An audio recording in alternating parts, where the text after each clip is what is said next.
Hello అండి, welcome back to Shri Maitri fashions. ఈ రోజు ఇంకొక కొత్త రీల్తో అయితే మేము ముందుకు వచ్చాను.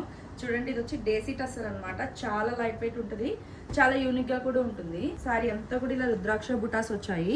బోర్డర్ వచ్చేటప్పటికి మటుకి మీకు ఇలా జరీ బోర్డర్ వస్తుంది అనమాట. యాంటిక్ జరీ అనమాట, సిల్వర్ జరీలో వచ్చింది. ఇదంతా కూడా వీవింగ్ వస్తుంది, ఇంటర్లాక్ ఫినిషింగ్ వస్తుందండి. కలర్ అయితే చాలా కొత్తగా ఉంది. పళ్ళు అనమాట, ఇదంతా కూడా ఇలా రిచ్ పళ్ళు ఇచ్చాడు. బ్లౌజ్ వచ్చి ఇలా బ్రొకెట్ బ్లౌజ్ వస్తుంది. ఇందులో డిజైన్స్ అండ్ కలర్ కాంబినేషన్స్ అయితే నా దగ్గర అవైలబుల్ గా ఉన్నాయి. సో కొన్ని కలర్స్ అయితే మీకు చూపిస్తాను. చూడండి అసలు ఎంత బాగుందో. మంచి పర్పుల్ అనమాట, చాలా చాలా యూనిక్ గా ఉంది. Hot pink and Rani pink colour combination చాలా బాగుంది. ఎల్లో పర్పుల్ లోనే మీకు ఇంకొక డిజైన్ అనమాట ఇది కూడా. సో ఈ 5 డిజైన్స్ అండ్ 5 కలర్స్ నా దగ్గర అయితే అవైలబుల్ గా ఉన్నాయి. దీని ప్రైస్ వచ్చి యాక్చువల్ ప్రైస్ వచ్చి 5000, ఆఫ్టర్ డిస్కౌంట్ 3400 అండి. ఈ వీడియో చూసి బుక్ చేసుకున్న వాళ్ళకైతే 3200కే ఇచ్చేస్తాను నేను. ఇంకెందుకు ఆలస్యం, త్వరగా ఈ ఆఫర్ అయితే గ్రాప్ చేసుకోండి.